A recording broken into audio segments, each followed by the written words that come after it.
Hey guys, this is Beau. So as you might have guessed, this is a guide for how to make 460 frames per second videos on YouTube.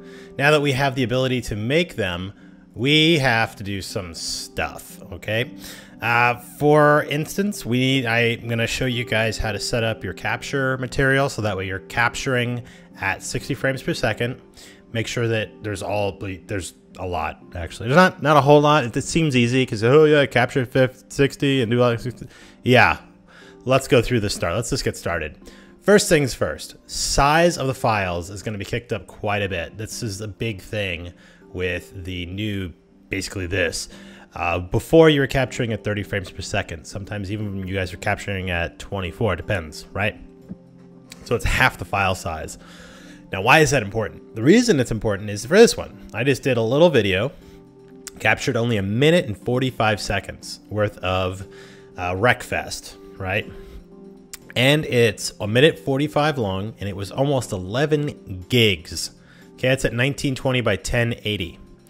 So if you wanted to capture at 1920 by 1080, you're going to need to make sure you're doing some stuff right. So let's go check our settings. So in DxTory, here is my profiles. Here are my profiles for the different hard drives I can capture to.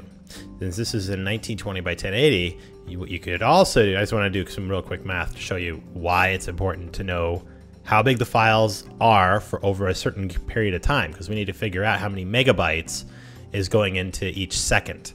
So in this case, it's 1 minute 45 long, right? Minute 45. It's 10.9 gigs. There's 1,024 megs per gig, makes it 11,161.6 megs. Divide that by 105 seconds, and you get about 106 seconds per megs per second that has to go through the pipeline. That's average, okay? Because it doesn't necessarily mean this is capturing, it is capturing 60 FPS, but your render software might be throwing in blanks or repeats depending on whether or not your graphics cards are doing a solid 60. So if you're doing solid 60s, it potentially could be higher because you're not having repeat frames. So as you can see here, this utility in DxTory allows you to see what is the relative speed of my hard drive. So in this case, my video deposit drive, this one is all about, like it's a platter drive. So it's not the fastest. My Revo drive, on the other hand, is a PCI card, and it gets crazy. It's 3 times the speed. So this is the one I'm choosing because 102, it might be too slow. However, if you really wanted to, in DxTory, you have the ability, which is why most people use DxTories, to say, I don't want a size. I want to have it be, you know, 1280 by 720, which is 720p. So I don't have to waste a whole lot of space doing that. So you can play at 1080p, capture at 720. Not too bad. But for the case of you guys, you want to see the big one. You're like, dude, I want to see the one that's like the biggest possible. This is the biggest possible. If you want to be capturing at 1080p, 60 frames per second, you'll need at least an SSD. Okay, at least. And it needs to do, I would say, if you're getting 106 average, make sure it's at least doing 150 to 200. And if that requires you to have to get 2 smaller SSDs and make it into a RAID 0 to be able to make that work, you got to do it. Okay, so that's all handled. Let's assume we got our 60 frames per second video. It's at 1080p. All right, let's render this action. What settings do you use? Is another important bit. So for DxTory, I extract my audio because audio is separate from your video in DxTory, which is pretty much why everyone uses it. Okay, there we go. So now my workstation, so let's see. I want a new one. All right, I don't really care what it is, so tester 2. That's fine. So don't worry about that stuff. All right, so here's the one. We want to really talk about the different settings. Now, I'm using Adobe Premiere Pro. You guys might not be using it, maybe use something different. You just need to follow the following. Okay, so you need to make sure it's square pixels. It means it's a 1x1 pixel. It's not squished. And in this case, your time base, you need to find one that either does 60 frames per second or 59.94, which is just fine. Square pixels, make sure it's 16 by 9. 48,000 hertz is pretty common. when it comes to audio, make sure that's the same. So when you're setting it up, just go for there. I always render my videos at 720p because I think it's kind of a waste doing 1080p.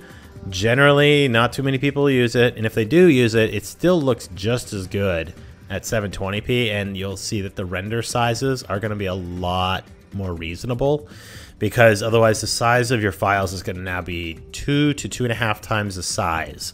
So if you are one of those guys that has trouble trying to, you know, you don't want to be a guy that's going to be kind of not having fun if you have a slow internet connection. All right, so that's that. Let me do a preset of, god damn it, YouTube 60. Hope this one works, because I keep getting a bunch of mono tracks. It's freaking annoying is what it is. Okay, there's 4 stereo tracks, killer. So when you're rendering this stuff through, that's really all you needed, was just to get those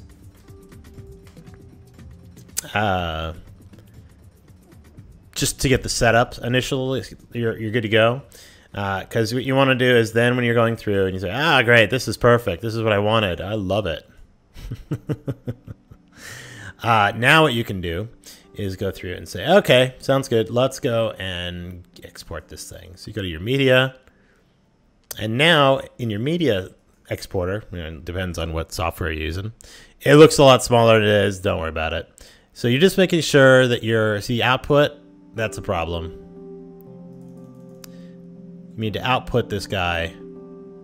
I would suggest 59.94, just because it matches your sequence. Don't worry too much about 60. I mean, it renders straight up to that. Or you can do 60, doesn't matter. I mean, I don't think it really has too much of an effect. But you need to make sure that your output matches your source generally, and that's the good way to go. So 48 kilohertz. It matches progressive. Yeah, that looks pretty solid. So if you go ahead and just export it, it's going to take a lot longer to do, because usually when I was doing 30 frames per second stuff, it was maybe about a minute per minute. So it's almost like a second per second. It was pretty nice. Now with the 60 frames per second rendering, it's taking about 3 times longer than it did. So just beware that now you guys are going to have a little extra time you're going to need to invest in order to get 60 frames per second stuff up. So take into account that might be an issue. So let's say that you don't have a lot of room on your Revo. So in this case, I only have, you know, 135, 140 gigs available. So that means I can do about 10-minute sections. Well, you always have your platter drives, which work great for sticking the rest of your stuff in there. So you could always just take that file, move it over here, and now you've got all kinds of room, because the real kicker is you just need to be able to capture the stuff quickly. So as long as you're doing like 10-minute runs or 10-minute clips, and I would suggest just taking at least, if you just have you can keep your platter drives just to kind of hold all of the video. Of course, it's going to render a little faster because it's going from the Revo directly in, but I wouldn't worry too much about that. So that is generally the gist of how you're going to be making your 60 frames per second videos. Again, make sure, it sounds stupid, but I mean, I've screwed up so many videos this way. Make sure your frame rate's at 60. Make sure that you're using a good codec. Make sure that when you're going through, that when you're playing your game, you're actually able to get to that. And if you can't get anywhere close, like at least above like 40 or 50 frames per second, you may want to consider either upgrading your graphics card or kicking down the quality of the graphics in your game, simply because what you're shooting for is, the ideal would be a solid 60 while you're recording. Now, if you have to down check, so you have to go to like 1280 by 720, so that way you can get that, I'd suggest doing it, because 720p is perfect for video game videos. 1080p stuff, I mean, you're just beating off people that have these big monitors or use a TV, and guess what? The vast majority of people who are going to be looking at your videos are either going to be on laptops or small monitors. So 720p is fine. So if that was helpful for you guys, put down in the comments below some feedback, or just say howdy. And, you know, I hope all the rest of you out there who are video content makers, or just interested how videos are made, gleaned something from this, and kind of have a better understanding for what it means to be a creator of video content. So I will talk to you guys later. Like, comment, subscribe, and see you soon.